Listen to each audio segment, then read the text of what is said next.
This is Sandra Sheffer, President, Democratic Women's Club of Greater Broward. I'm here this afternoon. We're gonna have a good show today. We're gonna have a good conversation today because there's a lot going on. So I'm here with Narnique Nikki Grant, former candidate, Broward County School Board Group 9, Carol Lynne Wheeler, PhD candidate, criminal justice extraordinaire, because we're going to talk a little bit about criminal justice reform since Biden is putting all of these teams together to try to address a lot of the issues that we're facing. And we have the pleasure today to speak to Nikasha M. Wells. She was part of the Biden-Harris team in Florida. And she's very entrenched in the Democratic Party. She's going to let us know like what happened, like why isn't Florida blue and why is Georgia blue?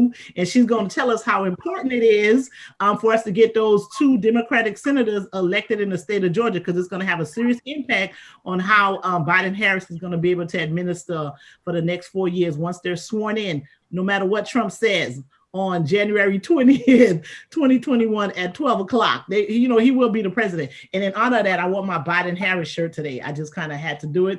Came in the mail, put it on, because we need that good cheat. All right, so I'm gonna send it to Nikki. She's gonna do an intro and talk, and then tell us like all of what we're gonna talk about today. I'm gonna get my live going. I want you guys to all share. It's gonna be we're gonna have a really good conversation. So definitely share, and let's go from there. All right, so this is episode 9, I think, right, Sandra? So we've been doing this. This was birthed out of my frustration with the Breonna Taylor case, and then shortly thereafter, the governor of Florida, where we reside, had a press conference and basically was going to work to make protesting a crime. And that just really threw me over the top. But since then, there's several things that's thrown me over the top, but we'll address that. And so we're really excited to have Ms. Wells here to talk to us. Really can't wait to dig in. And we're also excited to keep on this platform because we want to be able to give people an opportunity to learn in depth about how the politics works in the state of Florida, as well as in our respective districts, and also how everyday candidates, and not even candidates, everyday elected officials, directly affect you. And that's why it's important that we learn about them. Carol is great to kind of give us the feedback on how criminal justice and how that works into our elected officials and how that affects us daily. So we're happy to always have her. And so we're going to jump right in. Carol, last week. Oh, girl, that's right. Sandra, last week. Sandra is she is like a guru, right? Because bounce all my ideas off of Sandra. Sandra is the one that kind of brings all this information together and just gives you a holistic view because she cleans it really good up. Well, I tried to, but I just wanted to say that we missed Carol last week. She wasn't here. We missed her. I told you we said she's a PhD candidate. So she had some studying to do last week, man. But we're glad she's back with us again. Yeah, I had class last week, but I'm glad to be back this week.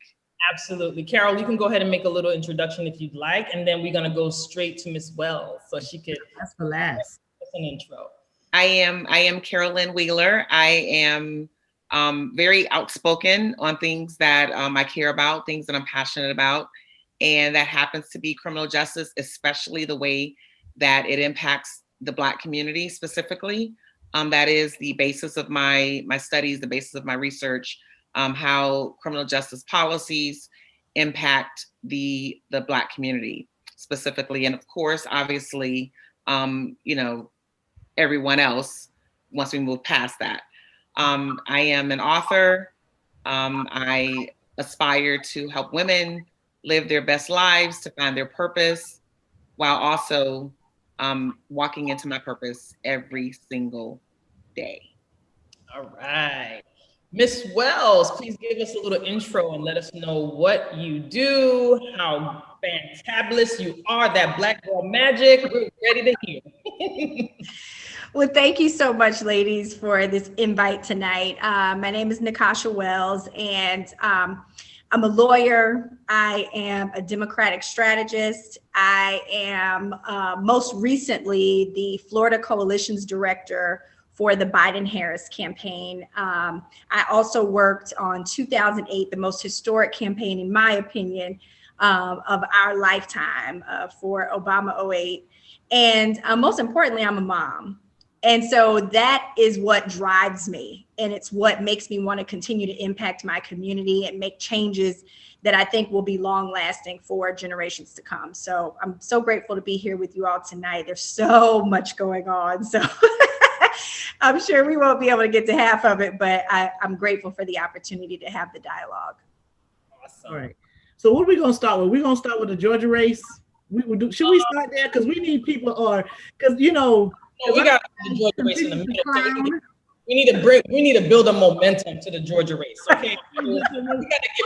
we got to get the foolery first, so people be like, oh, what can we do? Then we need y'all to make some phone calls, and we need y'all to donate money, right, to Reverend Raphael. No, we need to do that. We need to make sure that ask is so, like, you need to bring that information first. So then when we do that ask, like, we don't even have to ask. People like just run to their phones and just like donate money. Start throwing money. Yeah. So let's we got to butter them up first and then like ask for the money. Just like church. It's like church. That's right. Yeah. The preacher. You gotta empty your wallet. Exactly. So we just got through an election. We do have a president-elect. Yes, we do. Right? And we are now in a position we've never been before, and Ms. Wells can attest to that. We've never been in a position before where we have one outgoing administration not wanting to relinquish power to an incoming administration, right? We've never been in a position like that before. Mm-hmm. So these last 2 weeks have been wreaking havoc on my soul, okay? I call Sandra, we'll talk on the phone, I'll text Carol foolishness and whatever. It's just, it's causing me mental health issues. And to be clear, this happens in other countries. Yes. All the time. And then America intervenes. And America intervenes, wanting things to be done democratically. So, this does happen in Russia. This does happen in countries where leaders stage coups or they kill their opponents or whatever. So it does happen. Unfortunately, none of us thought that we'd ever see it happen in our country. Who would have thought that we would have ever experienced it here in America? I don't even know where to start, but I know that, Sandra, one of the conversations we had early on is that you said the minute that we saw President-elect Biden getting to that 270, you said to me, he's not going to relinquish power. I said, girl, come on. He's going to see the writing on the wall. He's going to be like, all right, it is what it is. And she's like, what was the word you said, Sandra? You said you can't deal with somebody who, what is it? You can't reason with somebody who, there was something you said about him. There was a descriptive word you used about him. Sure, but I just know that, he just makes no sense to me. So there was just no sense coming out of that. And I'm just have to say, like, I actually knew since last summer that if he lost, like I remember having a vivid conversation with somebody last summer. I was like, people talk about the nonsense he's doing now. I'm like, wait and see what happens when he loses, right? And wait and see what happens when it's time for him to get out of that house. Like I didn't know it would look like this, because it's not only the fact that he won't leave and that he's silent.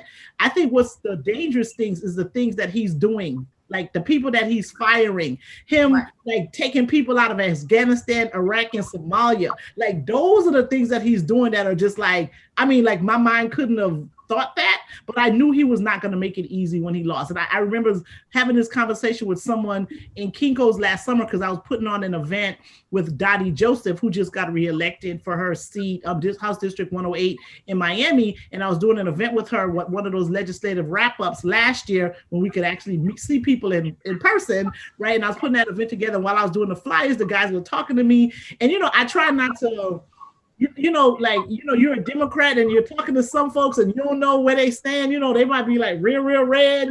So I was trying not to make the guy uncomfortable, and I wasn't trying to make him mess up my print job or nothing. So I was trying to keep the conversation like a little, calm.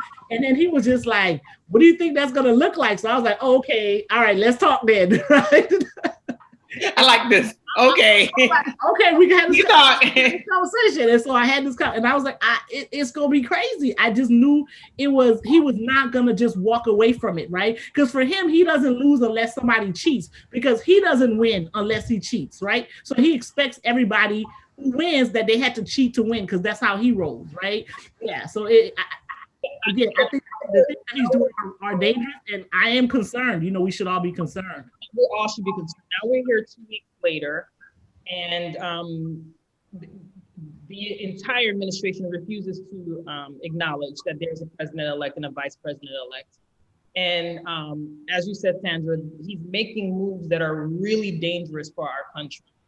And we are here, and some of us more than others are literally in fear because we just don't know what the next step is.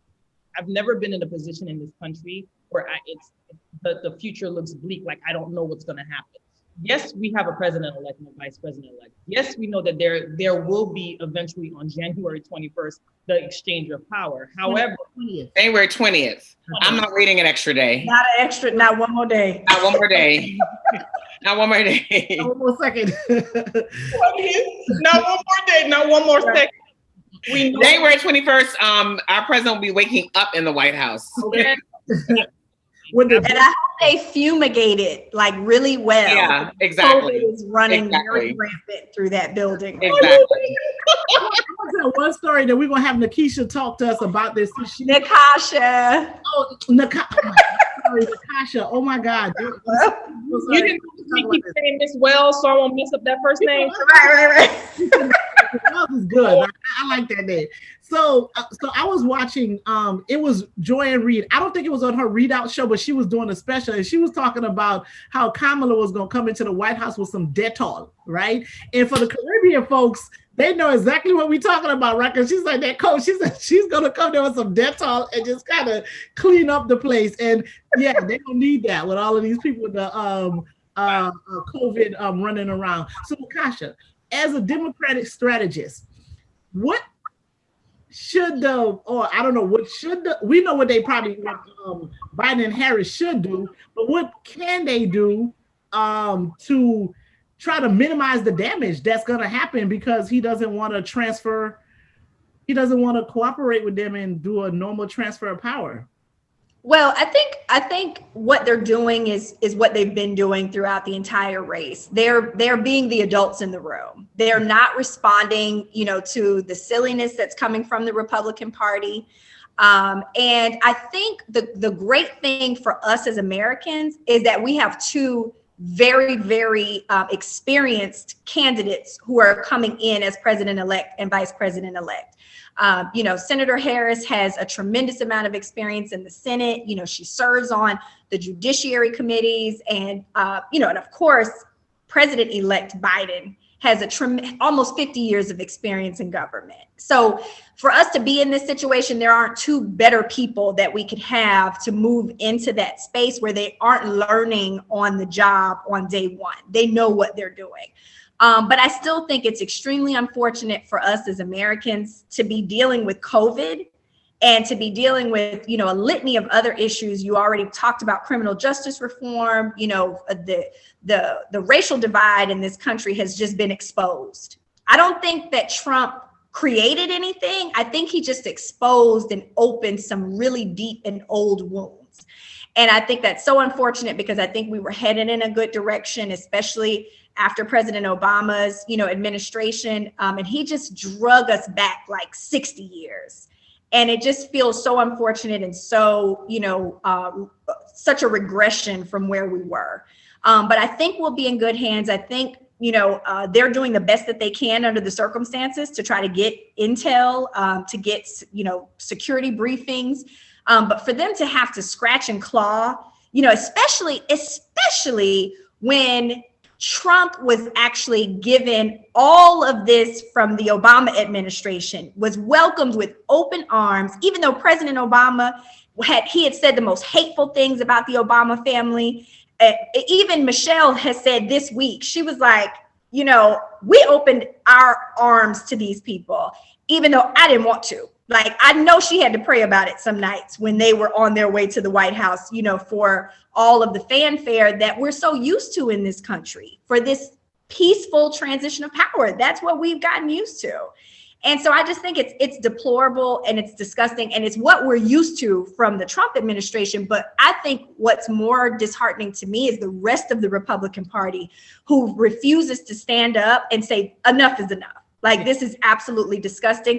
And for us to put democracy on the back burner for this one man is more than anything that I could absolutely ever conceive. Right, and it's crazy too. Sorry, I was going to ask her. I was going to make one point that it's crazy too, because you know, a lot of, you know, when you watch like the shows, the like MSNBC, CNN, they say, oh yeah, behind the scenes, they're calling me saying that, you know, they're excited. What you doing behind the scenes? It doesn't matter. You need to say this in public. You need to say this in public. What you saying to your friends on the phone, if you're not willing to say it in public, then it means nothing to me. It doesn't count. I'm not feeling better about you because you're willing to say it behind closed doors, but not say it in public where it really matters. Listen, if I have a boyfriend, but he don't want to post my pictures on Facebook and he don't want to tell nobody we together, it doesn't exist. It does not exist. And exactly. Do you feel me? So the Republicans know that, first of all, they were on the Senate floor congratulating Senator Harris, but wouldn't say what they were congratulating her for. Exactly. And Lindsey Graham fist bumped her, right? They did a fist bump. And everybody's like, ain't this the man that's out here like calling Georgia, even though he's from South Carolina, about elections? I mean, come on. It's too much. He's invalidating the whole election, basically. He's invalidating her election, but yet still he's giving her a fist bump. Question, Nikasha, right? I said it right? You said it right. All right. So I have a question.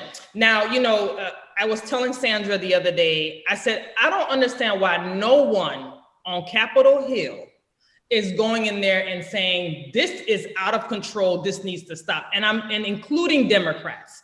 I understand that we're a minority in the Senate, and I understand that we are a majority in the House.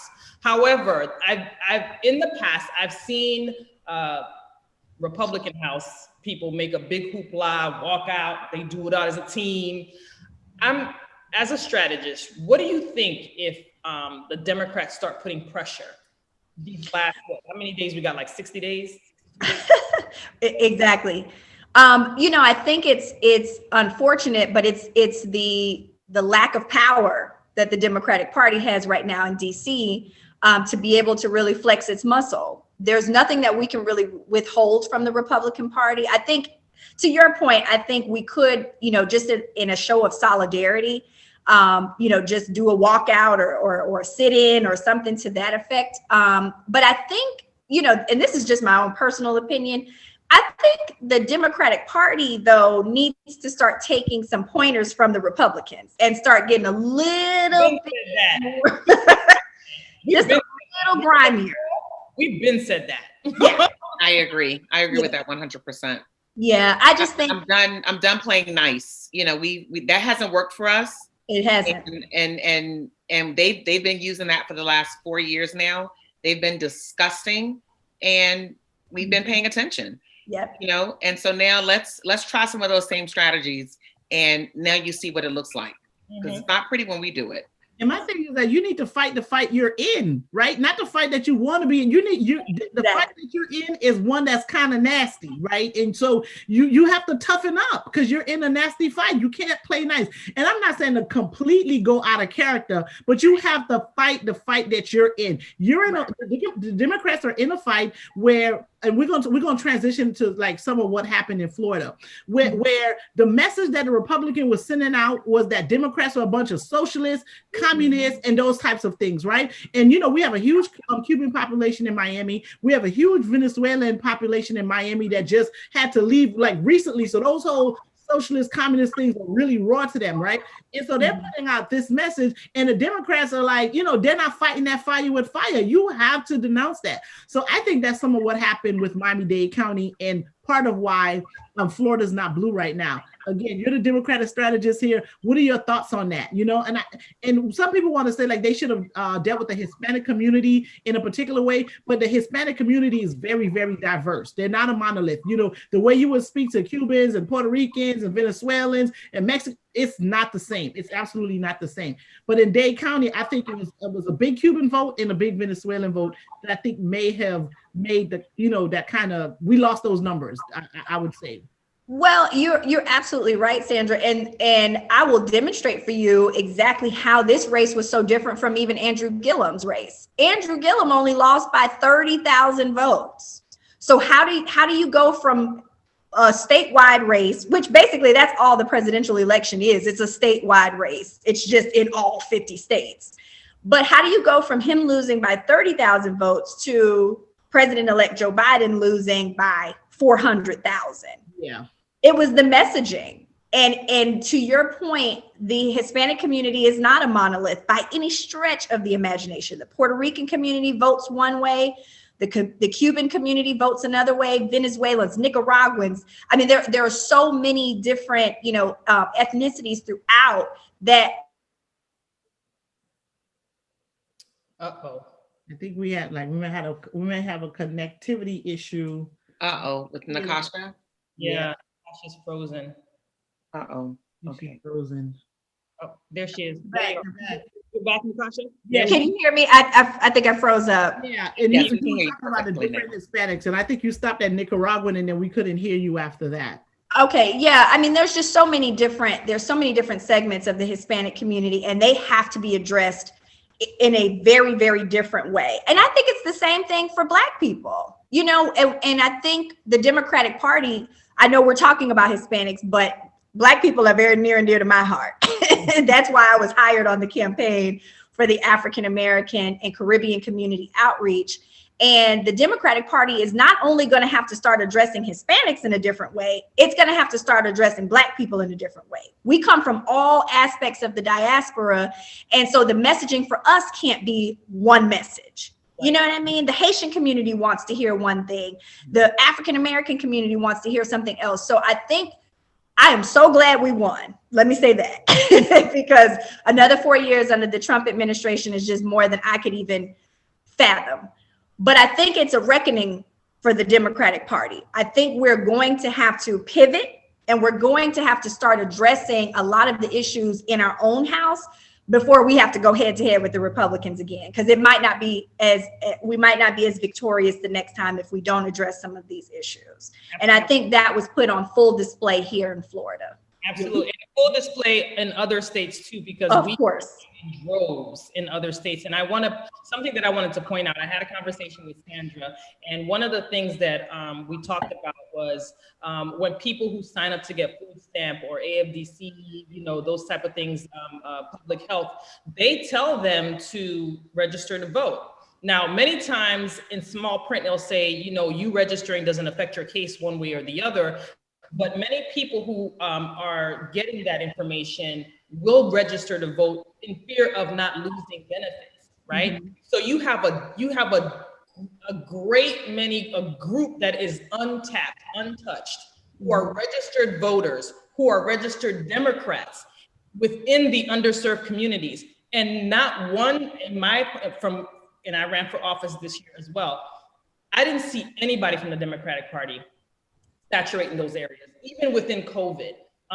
There were things that some of the party was doing despite COVID and trying to maneuver themselves to get the word out. But even in COVID, they didn't even touch those areas. And that's one of the things that we talked about, that we just can't look at quote unquote educated voters anymore. We need to look at everyone, because I'm telling you, on the Republican side, that base that 45 has, all of them are uneducated. Not all. It might be a significant number. I said what I said. Sometimes it feels like. Said what she said. I agree with you, Nikki. Uneducated. What I said. Right. No, because I actually have some colleagues who I'm very surprised supported Trump, right? So, and then I was like, okay, I might give you a pass on 16, right? But now, like even in 2020, they voted again. And I was just like, how? Those people it's usually monetary. It's something attached to something that will benefit them in the long run or short run, or however you want to look at it. But the rest of them, his base is basically Fox News. We follow whatever Fox News says. We don't read nothing, okay? But Fox News said it, so therefore it's right, it's true. And then whatever, this man lies consistently on TV, fact check constantly about his lies.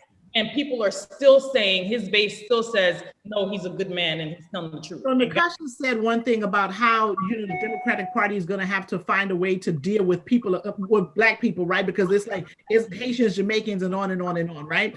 And, I know some Haitian people that voted for Trump. They're not my friends. I'm just going to make that, I'll make that clear. Well, they weren't my friends, but I know some people who voted for Trump, right? And, she's not claiming them. No. You're not gonna claim them? No. I have a big, my client base is Haitian, so some of their relatives, they're not my friends. And I'll be real clear. And so some of it is like that conservative values, right? Because you have Haitian people who are extremely religious. They're like that abortion conversation that they have, the homosexuality conversation that the Republican Party and Trump have. They're like, they'll be like, with the Democrats, they're like, I can't vote for a baby killer. You know what I mean? I'm like, who's that? Democrats or baby killer? They're okay with the cages though. They don't care what you do to them. They don't care what you do to them after they're born. Right. One of the best things I heard. Did Nikasha freeze again? Yeah, she did, but she's gonna come back. Hopefully it doesn't drop. So and we know that when she comes back, she's gonna tell us about the best thing that she heard that was said. There she is. Nikasha, what was the best thing you ever heard? I'm so sorry. I'm sorry, this internet is so janky. Weather, it's like extremely windy here. Like we have a weather situation happening on this end too. Well, please forgive me, ladies. What I was gonna say is I heard someone say before, if you don't want an abortion, don't have one. Okay. Oh, my favorite one, if you don't believe in gay marriage, don't get gay married. Don't marry somebody of your same sex. I mean, it's that simple. And I know I'm a Christian. And I know that a lot of people have a lot of issues with some of the more religious leanings or morality issues, if you will. But Trump does not represent any of that. And that was my issue. How do you call yourself a Christian or a person of faith and you think this monster represents any of that? Yeah. Come on, Mr. Grab him by the pee. Yeah. Like, just stop. I mean, the silliness, and Paula White and all the white evangelicals who came out in support. It was just too much for me. And it's laughable to me that somebody could vote for him and call themselves a person of faith. That just was. I agree. It's laughable to me too. He's an idiot. And I don't know how the hell he survived standing in front of that burnt up church, holding that Bible upside down. I don't know how he survived it. I really don't, but that's between him and his maker. To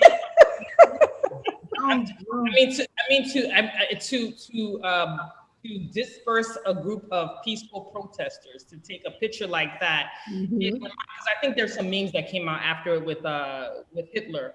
It literally reminds you of that type of behavior, of that sense. And now with other countries looking at us and some of the comments that other countries made when it was finally announced that President Biden, president-elect, is really the president-elect, it almost makes you it was laughable initially, but I also felt uncomfortable. I felt like, oh my goodness, we were a country that was looked upon with respect and revered, and now we're looked at, okay, how much of what do we have to do now to get the administration alone, just the office has lost its luster. Just the office, right?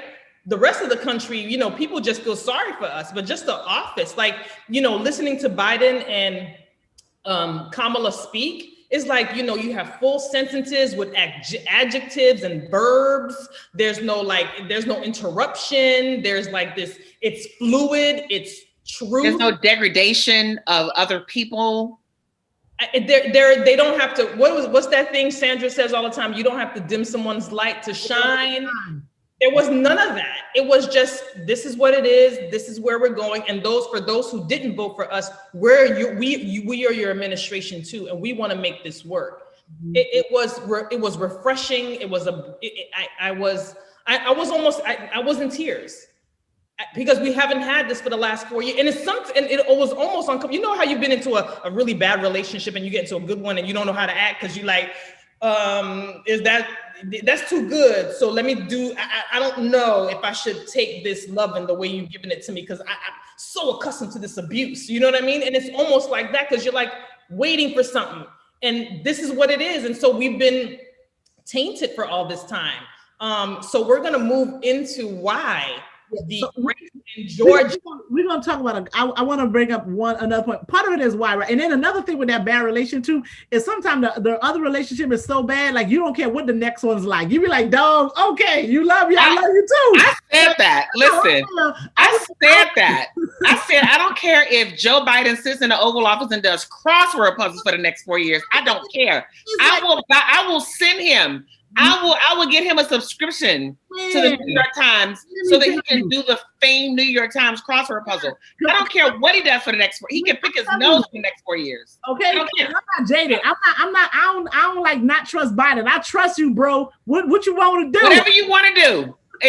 Whatever you do, just give me the thing. I'll sign it. I don't even have to read it. Can't be that bad. Like I'm like literally to the point, like whoever the next dude is, I'm here for it. Like I'm here for it, sir. Because that was just so bad. It was just so bad on so many levels that literally people are gonna run into somebody else's arms, not knowing what it's gonna be like. But it's like, listen, I don't think it could be as bad as this, because this was like the top of the level crazy, right? Like, you know. And I don't know if you ladies, I know Sandra does. I've seen you comment a couple of times, but can you hear me? Yes, we can hear you. We can hear you. I'm sorry. Like people like Sean King and Angela Rye, like who did not support the Biden-Harris, ticket. And now they're like making all these demands about what needs to happen, on day one. And I'm like, have several seats. Okay. Like, thank you. Those kind of Black people just really kind of. Speak on it, sis. I'm sorry. They just really ruffled my feathers because we were in a fight for our lives. This election is the most important election of our entire lives. And you have Black people with platforms who sat on the sidelines and would not support this ticket because of something Joe Biden said back in 1972. I'm looking at Trump's Twitter feed from yesterday. Okay. About him denigrating Black people and brown people and keeping children in cages and, saying that there's great people on both sides when somebody just ran over somebody for protesting on behalf of Black Lives Matter. This girl lost her life in Charlottesville, and you said there's good people. And what about the kid in Wisconsin that left Chicago, left Illinois, went to Wisconsin and killed 2 people, right? And he's not denouncing that type of behavior. It's too. He actually applauded it. You understand? Wait a minute, Carol. What'd you say? I said he actually applauded it. What he say, sis? What he say? I don't remember the tweets exactly, but there are receipts. There are definitely receipts, Nikki. Plenty. He definitely he found no fault in that kid doing what he did. And so this is why we need to segue into this race. Yeah. I was like I said, I was gonna make 2 points. And Sorry. No, the other point is going to be good because we're going to talk about criminal justice reform, and Nikasha was good. I like that she brought up Angela Rye and Sean King because that's going to take me there. But I did want to ask, like, do you think all them 73 million people really supported Trump, or they were kind of mad that Harris was on that ticket? They wasn't ready for a Black woman to be, a heartbeat away from the presidency. Were they all for Trump, or was it some of that going on? I think this country has another reckoning with misogyny. And I think it had less to do with her being Black and just her being a woman.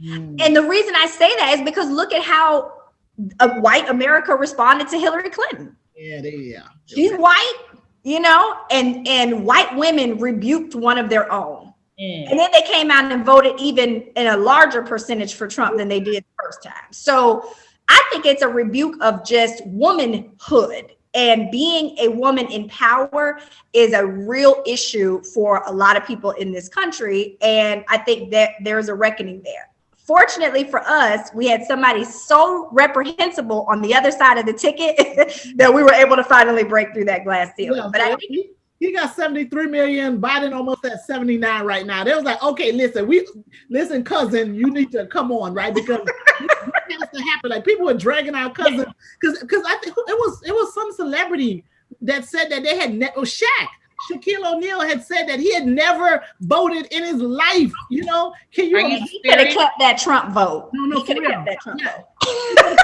No, Shaq didn't vote for Trump. Please don't say he voted for Trump. No. No, he didn't. Of course, I don't know who he voted for, but I think some of the comments that he was making leading up to voting were somewhat disturbing. So I'm gonna have to look into that. I refuse to believe that. I'm gonna have to table that. I'm gonna have to look into that because I refuse to believe that. No, I'm not even listening to nothing Nikasha said in the last 1 minute. Because I'm assuming that that's a yes. I'm gonna have to look into that because there's no way. He doesn't strike me as a fool, and that's the kind of. If you told me, what's the other one? The other one that's on the thing with him. And if you told me Charles Barkley supported Trump, I would believe that. I refuse to believe that Shaq did. Well, you know what, and I obviously I can't say who somebody voted for. We don't know, but I will say that a lot of people who were kind of anti the defund the police movement, and Shaq is in law enforcement, and he's made a lot of comments over the course of the last year that kind of led me to believe that he was not so supportive of our movement, and that's the only reason. Even though Biden himself made it very clear that he did not support defund the police. He made it very clear that he did not support that. That's that Republican messaging, man. They got that messaging down pat. They got it down pat. We're talking about defunding the police. We're talking about reforming the police, and they know if we call it that, then people are gonna be like, no, we need the police. We know. People know what kind of neighborhoods they live in. They need the police. No one's trying to defund the police. We just want y'all to not be killing people, right? Exactly. So that brings us to the next point that we're going to make about the criminal justice reform. You talked about Sean King and Angela Rye, and I don't know, Sean King, when Biden had put like one of these task force together, Sean King said something like, "Oh, look at the people he got on there." I think it was the economic plan. It might have been that particular group. Oh, these are all like corporate people, and he needs this. And somebody was like, "You here you go again." You know what I'm saying? And I actually just commented like, okay, so stop complaining and throw some names out there. Maybe they'll take it into consideration since you got like 50 million followers. You know what I'm saying? They may pay attention. So stop talking all the nonsense and just throw some names out there that they can consider, right? And so last week we talked a little bit. Carol wasn't here. Narnique had she lives in a community where some people they were disheartened by the fact that the Biden-Harris ticket won, and they said they felt sorry for the police. They said, "Oh, we feel so sorry for what's going to happen to the police." So I'm going to have you speak on that as a Democratic strategist, and I'm going to need Carol to talk about like how, how that don't make no sense to me, but that doesn't make any sense to me either. I would love to hear about that. Well, first, as an African-American woman in this country, I'm extremely excited about a Biden-Harris administration because you know what? They get to hold back federal dollars and they get to make demands on local police departments on what type of training they can mandate, on mandating body cams. There's still a large percentage of police forces throughout the country that don't utilize them or don't mandate that they're used, throughout someone's, time on the force. And we need protection. As Black people, we need protection from the police. And I think it's unfortunate that I have to say that, but it's the truth. And we keep seeing these hashtags and these names and these unfortunate victims of police brutality. So I'm glad that there will be someone in DC who cares about that and who actually has teeth, because money talks. And so they can actually put some of these mandates in place to make sure that they're trained properly. Someone who has a taser should not be getting shot in the back. Right. I don't care if he took the taser from the police. That police officer's life was not in danger. And that's the only time that this, Sandra, as an attorney, that's the only time that deadly force is warranted, is right, when your actual life is in danger. And a taser is not something that could actually take a police officer's life.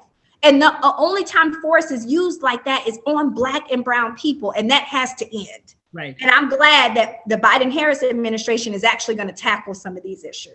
And Carol can confirm this. I mean, my understanding is that law enforcement, they can't be using that kind of force for a misdemeanor charge or arrest anyway, right? Like and when you look at these things, it's over a traffic stop. George Floyd was over $20 worth of goods in a store. Like, when do you get to use deadly force for an offense that's like a misdemeanor? That's something that's just so petty, Carol.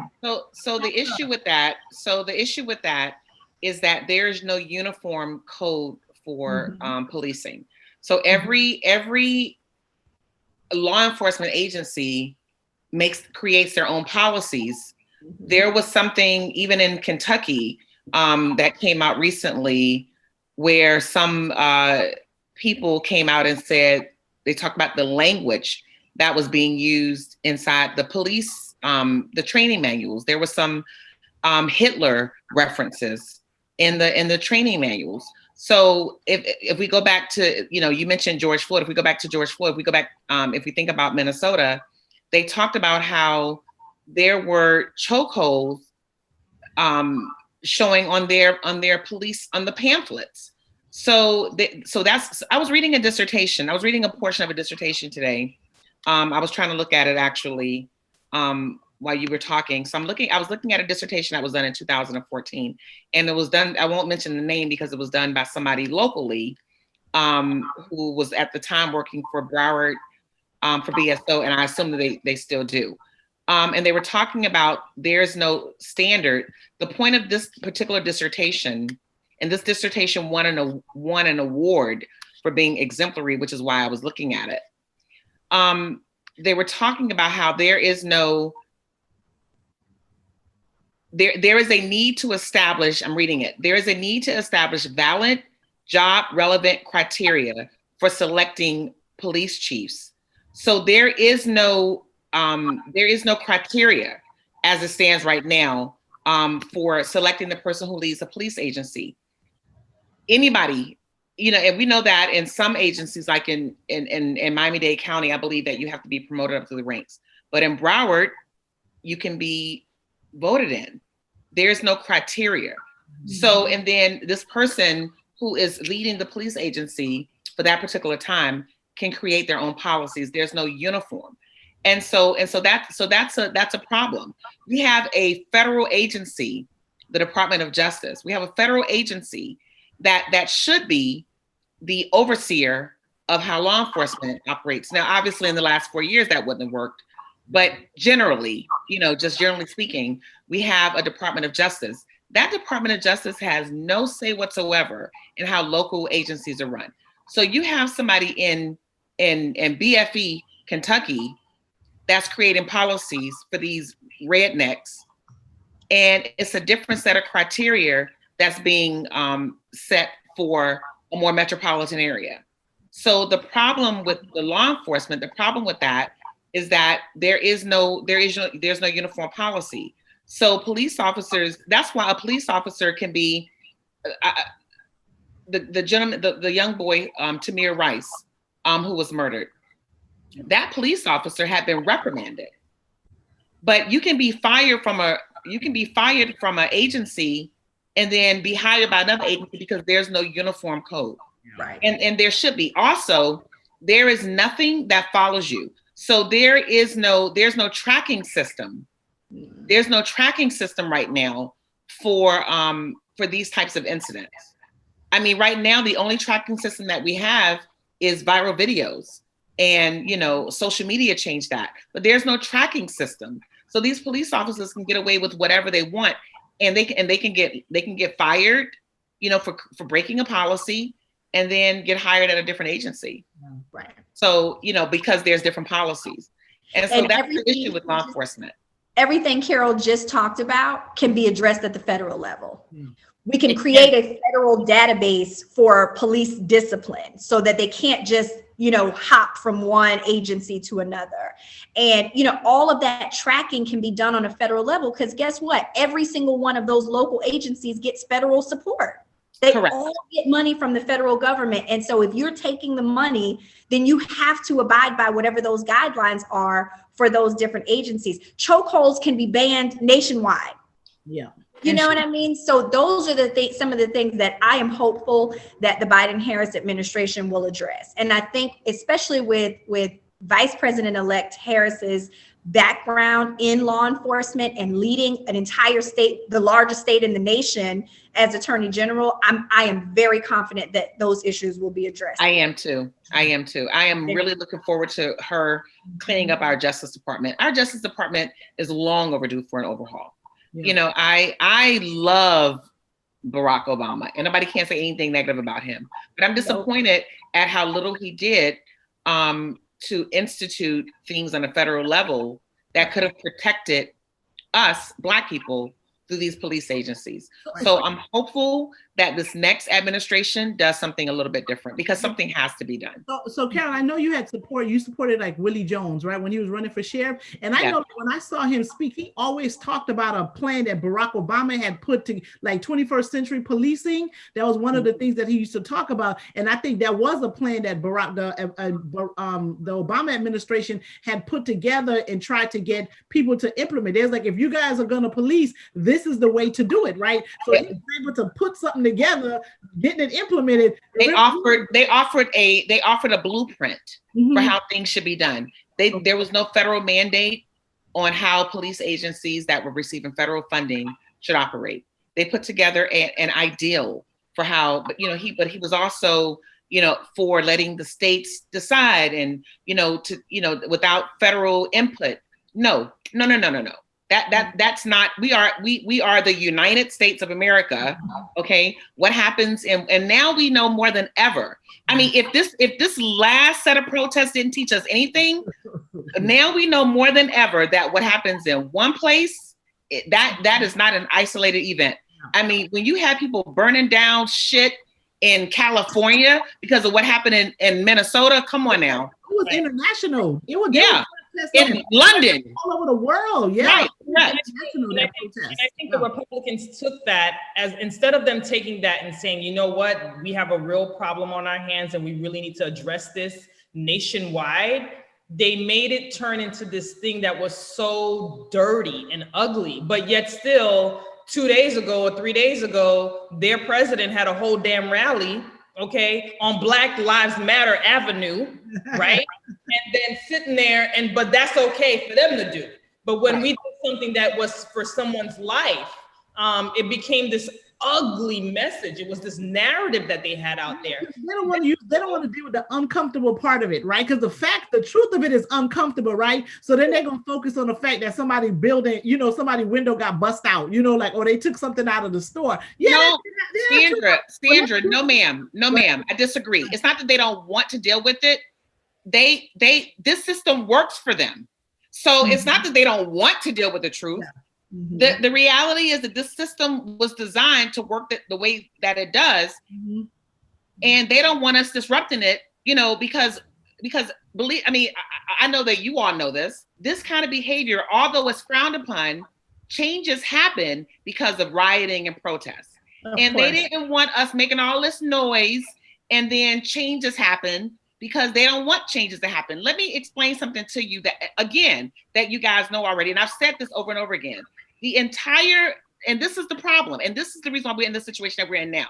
The entire policing in America was created specifically to go and get escaped slaves and bring them back to the master to get beat to death.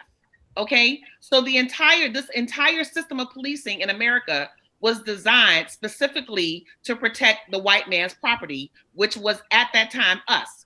That's number one. Number two, our criminal justice system is so corrupt at its core that this white man, this bigot that strolled down the escalator in Trump Tower in New York, talking about Mexicans and all this foolishness, he says at a rally filled with police officers, "Oh, don't be so gentle.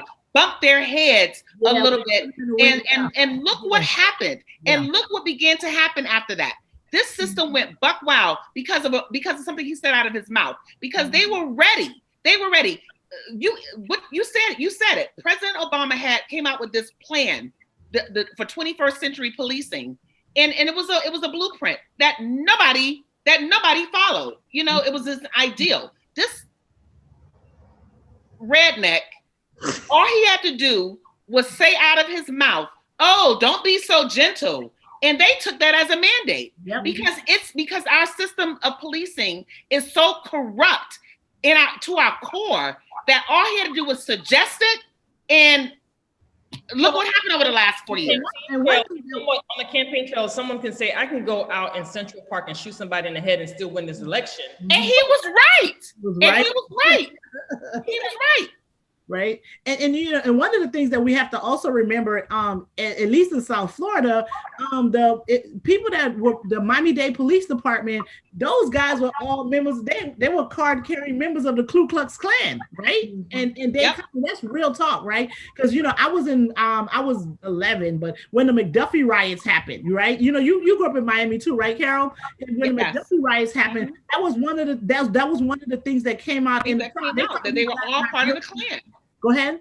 That's one of the things that came out, that those police officers were card-carrying members of the Klan. Y'all make sure I don't say nothing dirty on this thing.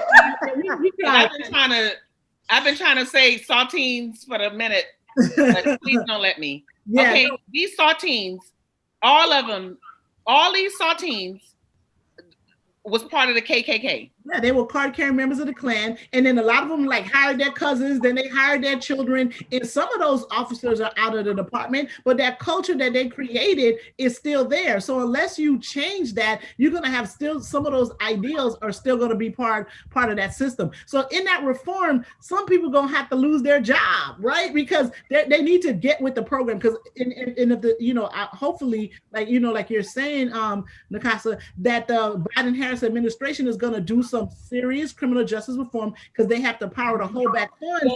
Some people are gonna leave, or some people are gonna have to, and those who don't want to gotta go.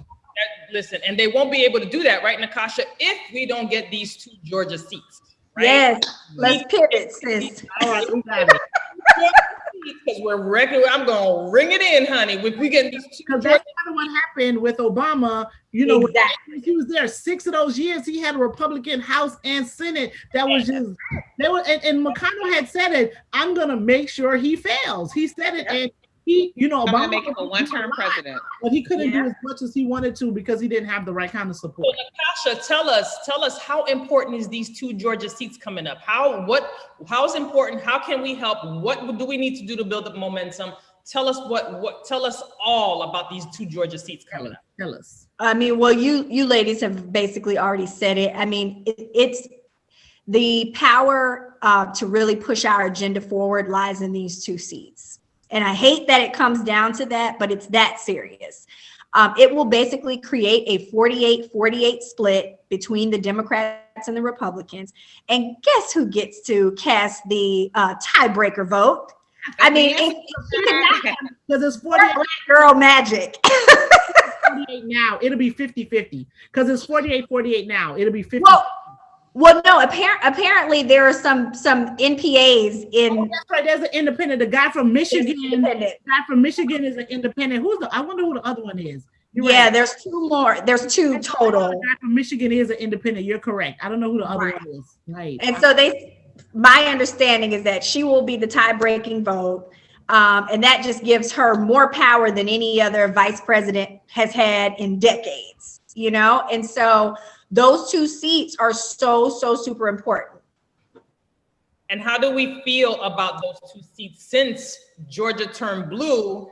And the last time Georgia was ever blue was when Clinton. 92. Yeah. Ain't been blue since 92. I love it. So it's so super important. And I'm posting on my page every day. I have donated money to both Reverend Warnock as well as John Ossoff's campaign. I've also donated to Fair Fight, and that is Stacey Abrams' Political Action Committee. Just making phone calls, doing everything. I might even go up there for a week and just knock on some doors. It's that serious. And one thing I'm excited about is I think Democrats all over the country, now that we don't have elections anywhere else except for Georgia, can really kind of converge all of our efforts to help them to push us over the top. And we're also continuing to encourage, I think there's still maybe another week or so that you can request a mail-in ballot. You know, we killed them with the mail-in, okay? We killed them. Stacey Abrams just did post something and saying that there was over 800,000 mail-in ballots requests. Oh, wow. 800. Oh, wow. Wow. For this upcoming election? For this, For the runoff. Oh, wow. Wow. 800,000. She put, like, you know, breaking news. Go on her Twitter page or Facebook or Instagram, I think it was. She said 800,000, and she wants to keep the momentum going with these mail-in ballots because that's where we got the most votes. Of course. And you know, it's so interesting. And I'm so proud of the Secretary of State in Georgia for really standing up. He's one of the few Republicans I still respect. And he has stood firm. And he said, you know, what's interesting is because of Trump's own words, where he was encouraging his folks to go in person. He said there were over 20,000 Republicans who voted in the primary who did not come back out and vote again in the general. And those people could have potentially sent in mail-in ballots. They could have been senior citizens. They could have, you know, fallen into a lot of different, you know, categories that probably would have preferred mail-in balloting, but for him discouraging them from doing so. Yeah. So he cut off his nose to spite his own face. And let me tell you, I'm one grateful American. I just hope he cuts off his nose for real. I'm telling you. I mean, he did it figuratively. I'm waiting for him to literally do it. And if he can do it if he can do it before this next 60 days is up, I would really appreciate that. Listen, you know, and trying to fall and some broken backs, I won't mind that at all. You know, and I'm so glad that he's so self-serving, that he is so much more focused on these election lawsuit, you know, foolishness, that he's not campaigning in Georgia right now. Can you imagine? Correct. You know, he could be doing his little super spreader rallies and all that stuff, and he's not doing He's dumping all his money into litigation, right? And he really don't have $3 million. He just sent $3 million to Wisconsin. To Wisconsin to recount votes in 2 different little counties. But Carol, the total is $8 million that he needs for a full recount. Right. So he was just trying to put something on it. Right. He put it on layaway. Put on that. I'm like, and he's only trying to count the black counties. Right. You know, he only wants to recount the black counties. First of all, you can recount so you can re-lose. Okay. Right. He's throwing away $3 million. He's throwing away $3 million. Let him. When Michigan was trying to not certify the election in the black counties, these people came out was like savages. It was like, oh hell no! Did you see the video? That viral video. Like, we didn't come and waste our vote. Our votes are not wasted. You're gonna certify it. And the minute that they did that, it was like 2 Republicans who were trying not to certify the election. These people came up, white and black, came out and rose and like, how dare you not certify this election? Not today. They certified it right. They certified it immediately. But the president didn't know that. The didn't know that. So he goes on Twitter and he starts applauding it. And before he could even click send on his tweet, they had already said, "Oh, never mind. Let's certify these votes." Right. But that shows the power when we come together. And just like you said, Nikki, there were Black people and white people and Hispanic people, all of us coming together. First of all, President-elect Biden got more votes than any other president-elect in the history of this country. Yes. That's a mandate to me. In the middle of a pandemic. In the middle of a pandemic. In the middle of a pandemic. People was like, okay, Rona, please, you like Jesus cover me. You know what I mean? Jesus build a fence. Be a fence, Lord. Let me get this vote in, and I promise I'm gonna just go out vote, and I'm gonna go back home, and I'm gonna quarantine. Just let me get the vote in. You know? The early voting with the mail-in ballots. Everybody, when people knew that all they had to do was just drop it off. Yeah, that is what killed him. And so let's talk about that real quick, because see, we have obviously a Republican controlled legislature here in Florida, because we need to do some things here in Florida so that we can turn back blue. Okay. And one of the initiatives, you know, in some states, they actually have auto registration where as soon as you turn 18, you're automatically registered to vote. That's one initiative that I, over the course of the next 2 years, want to work on pushing through our state legislature. And then I think, Nikki, you talked about earlier about, you know, SNAP recipients and folks like that, you know, being registered. Those are some things that need to happen. Over 400,000 Black people didn't vote. Yeah. And those SNAP recipients are part of that 400,000 people that didn't vote. It's absolutely true. And another almost 750,000, Carol, talking about criminal justice reform, were a part of that group who could not register because they were returning citizens or ex-felons. Yeah. So there's a tremendous amount of opportunity just in the Black community. And I love the Hispanic community. And I think there are some opportunities for us to unite as Black and brown people, but we got to get our own house in order. Absolutely. And I think with almost 1.5 million Black people that either did not or would not vote in this last election, there's plenty of opportunity there for us to advance, you know, our initiatives here. That's flipping the state back right there. And that's what Stacey Abrams has focused on. And so how can we do that? Because we need to get that fair fight model in Florida, get some folks together. We need to do this. I mean, I'm here for it. Like, y'all want me to go on 15th Avenue and 65th? I'm going. I'm ready to go. You know, I dodged the bullets. I'm ready to go. I know the Miami hoods. I don't know the Broward hoods. I'm sorry. Like I know all the hoods in Miami. Like, listen, I'm ready to go. And we definitely need to get this initiative going, because there are a lot of people we need to get rid of in 22, right? The governor is one of them. Marco Rubio is absolutely one of them. He gotta go. They gotta go. He gotta go. Completely useless, gotta go, right? So we need to get those two folks in the next 2 years. So we need to work on what it is that you're talking about. And whenever you figure it out, get it together, I'm on board. I'm telling you, I'm on board. I'm like, because we definitely need to do this, because we need to do this now. We need to right. It starts now. It starts right now. Like, we can party and have a good time for inauguration, and then, like you said, Carol, on the 21st. You have to start on the 21st. That's the first day of business. That's the first full day of business. It is. And that's the other initiative that the model that is in other states is the auto mail-in ballot. Yes. Where every single registered voter gets a mail-in ballot. That destroyed Trump. There were states like Oregon and Nevada, I think, that had automatic. Everybody got a mail-in ballot, and that's going to be the undoing. Stop sending ballots. Calm down. Yeah. Calm down. Oh, wait a minute. It's so delusional, because it's like, no, don't count no more. No, keep counting. Keep counting. Keep counting. Don't stop the count. Keep counting. One breath. Both of those said.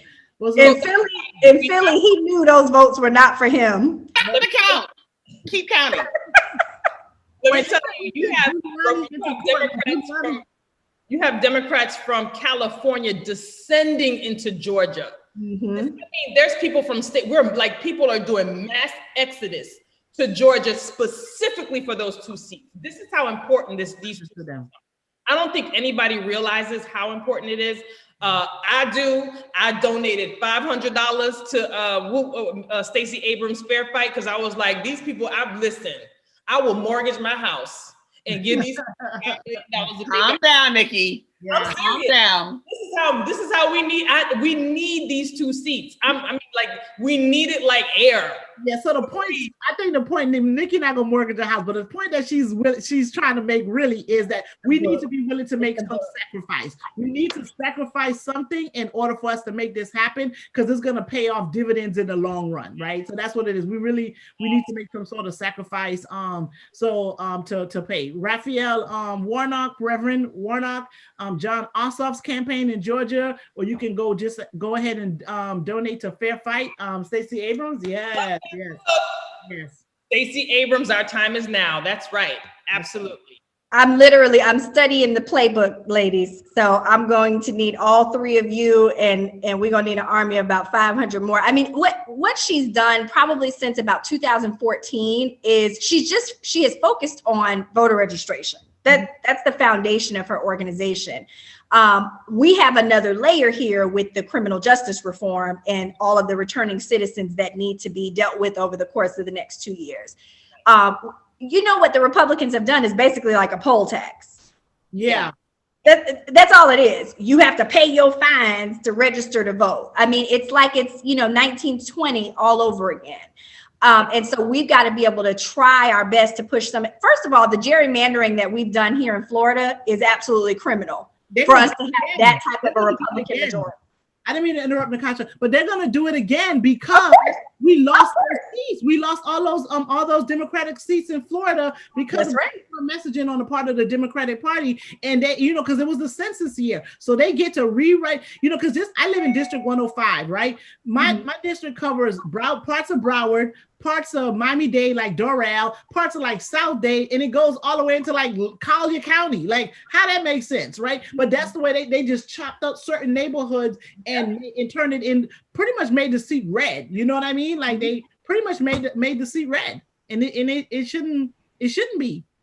Correct. And they're going to continue to do that as long as they have control over the state legislature. And it's extremely unfortunate. And the only way that we're going to be able to combat that is by getting our people registered and making certain that they vote. Because that's the disconnect. We can register 1 million people, but we've got to keep Black folks engaged enough over the course of the next 2 years and the next 4 years in these 2 cycles to make certain that they're fired up and they want to come out and vote again. And they understand the importance of it. And I think one of the good things that comes out of mail-in ballot is because people know who the candidates are and who they're going to vote for. Because oftentimes, and this happened to me like some years ago, and I swear I was so disgusted with my own self, is I went in and it was a couple candidates, I didn't know who they were, and it was some stuff on the ballot. I'm like, what's this jumble up, the amendments? Like, I'm a lawyer and I read them and I didn't understand them. So I know regular people was reading them and they didn't understand them. You know what I mean? So when they get that ballot ahead of time, you have an opportunity to see who's on it, ask questions about those candidates, and people can make a more informed vote. So I think that's one benefit of them just sending it out to everybody, because I had people call me from different areas and I was like, well, I need to pull up your ballot so I can see who it is, that you're going to vote for, because we don't have the same candidates since we exactly. Your ballot doesn't look like mine. It doesn't look like mine. The Democratic Party needs to do a better job of trying to explain the ballots to the Democrats. When you have a group of people, the club presidents and or the Democratic of each county, there should be there should be some information sent, not just vote yes for this amendment and vote no for this amendment. There should be some explanation so people can understand what they're doing and what they're voting for. Because I understand with certain groups, they just want to see the palm card and vote. However, there's other people who are like, well, what does that mean? And I don't really want to say yes to this because it has this in there. And so they need some explanation. And I think the party should do a better job getting that information out. Right. And one point on that, in terms of seeing the ballot ahead of time, is because in 2018, there was a ballot design problem, right? Where a lot of people didn't vote for Bill Nelson, right? And he ended up like losing his seat because it was poor ballot design. Like they had him his race was under like some instructions. So a lot of people didn't even know to look there to even vote for him. And his race was also close, right? His race was also close. So even with just the ballot design, that's another, game that sometimes played in order to disenfranchise voters, that people don't get the each vote, right?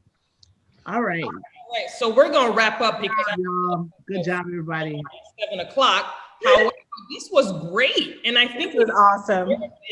As we go on throughout the next 2 years, next 2 years by 2022, because it's important that we keep folks engaged, and I think that Sandra, Carol, and I have always talked about making this important, like this ongoing, to keep folks engaged and talking about things. And then this is also a place where we can talk about our grievances too, and say, you know what, this crap that's going on in the White House is ridiculous, and people need to understand why it's important that you come out and vote. This is what you get when you don't come out and vote. This is what you get when you're not engaged, right? And when you are engaged, you get someone who has the most votes in the entire history of being American president. Biden, third try, by the way, over 75 million votes. That's never happened in our history. So this is what being engaged means. This is what happens when we get together and we know that our voice is a superpower and we got to use it, right? So I wanted to continue this. Nikasha, we need to have you back as we move forward towards that time to just get folks engaged. So please, when you hear us, give us a call. Please give us a time. We would love to have you back. And I'm gonna let Sandra take it all away.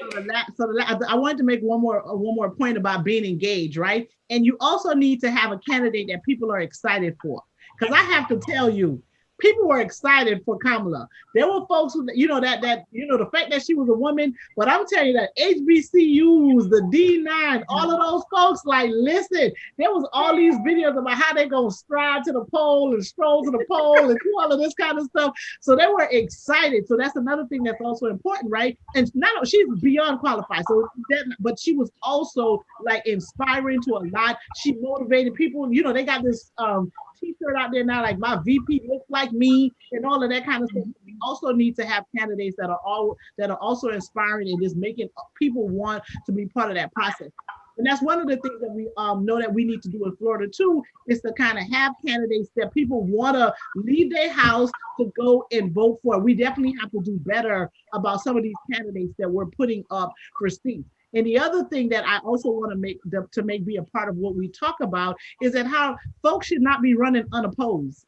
Like, that shouldn't happen. Like, nobody should be running unopposed, right? That, like, why and even if they're good, they need to work for their seat, they need to work for their job and not be that comfortable. So, we had judges, all kind of people running unopposed, and that shouldn't happen. Like, I don't think that should happen. That just shouldn't happen.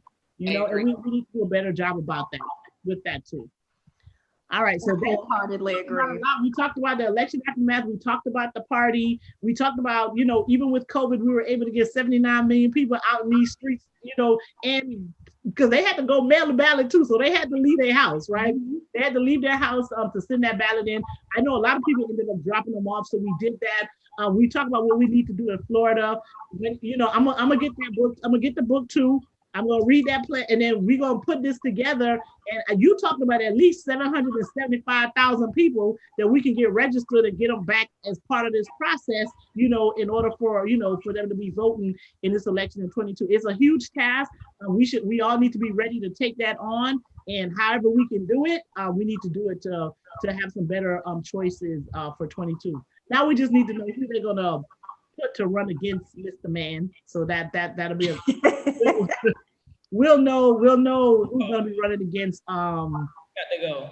And we need to have somebody need to call Gillum and find out what he's doing.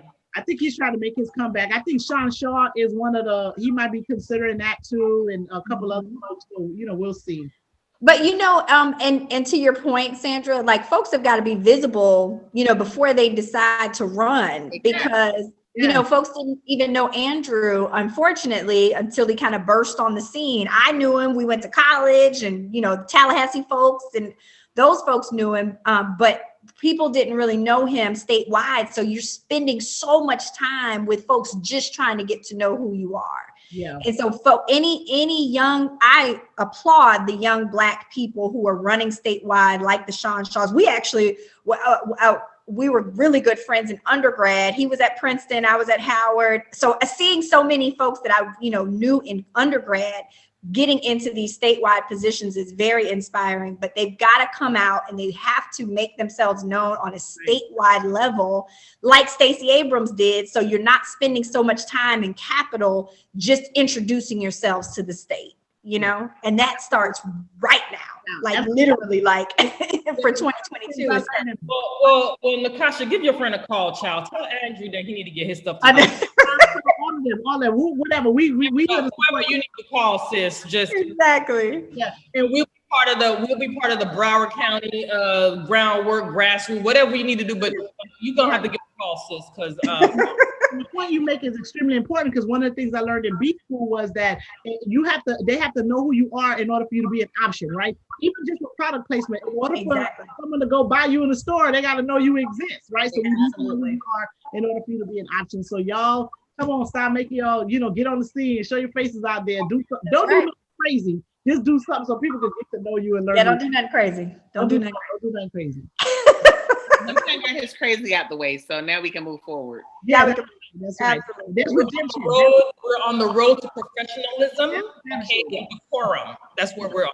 That's what we are. Yeah, I think he definitely has a future, and I'm excited to see what that looks like. There's definitely redemption and all that. None of us are perfect. For sure. And none of us are sure. Correct. All right. Okay, well, thank you, ladies. Thank you so much. This was awesome. You all are amazing. Yes. Thank you. Wow. Listen, when you have your ground game ready, Nikasha, we are in the wings waiting for instructions and our orders, and we are ready to go. Don't you worry. You won't have to be schooling us. We're gonna know. We just, we're gonna be ready. We'll be ready to mobilize. Too. Sandra, will you order 2, please? Huh? Yeah. You order your book, order 2. Okay, I will. I'll do that. I'll gift you that. Okay, are you kidding me? I'll be on Amazon soon. You give me a gift? I want one too. I'm getting for it. You don't understand. Like I support the arts. I support people of color. I'm all for it. Like I'm not bootlegging nothing. I'm paying for it. No, I'm serious. Like legit. If people know me, they know I'm not bootlegging nothing. I'm buying. The art, the artists deserve their stuff. So definitely, I'll give you guys both of that book. I will order them today, and you will definitely get them. So final thoughts, and then we're gonna close out. Go ahead, Miss Wells. Well, I just want to say thank you so much to each of you for this platform and for inviting me here tonight. This is just the beginning of a very, very important conversation that needs to continue. I am all for Florida Blue in 22. So I know that it's going to take, educated and motivated folks like the ones on this Zoom tonight. And I'm just excited about the future for this state, because I feel after this election, the country is headed in the right direction. I'm encouraged about that. I'm encouraged that almost 80 million people came out and said, absolutely, hell to the no. We are not going backwards. We are moving forward together. I'm concerned about Florida, and I want to make certain that the place that we call home is representative of how diverse this community actually is. And it doesn't look like that right now, but it absolutely can be. And so I'm excited about that. And I'm so grateful for all of the work that each of you are doing. Absolutely. All right, Carol, what's your final thoughts for the night? I want Nikasha to coin that phrase, forward together. Use that for this initiative. I love it. That's my final thoughts. All right. And I just want to say that I am hopeful and grateful that we've had this conversation. And I honestly do see Florida being blue 2022. And I just want to be part of that process. And I'm excited. I got my 2 boots on the floor ready to go. And I hope that we can garner more of this Black girl magic here, because apparently Black girl magic always makes it work. The 90% of us really took this to a whole new level. And our president-elect did tell us that, hey, if it wasn't for y'all, I wouldn't be where I'm at. Okay. So this Black girl magic does have magic indeed. And I just want us to continue to be engaged. I want us to continue to make sure that our voices are heard, and that this is our time, and just take it and run with it.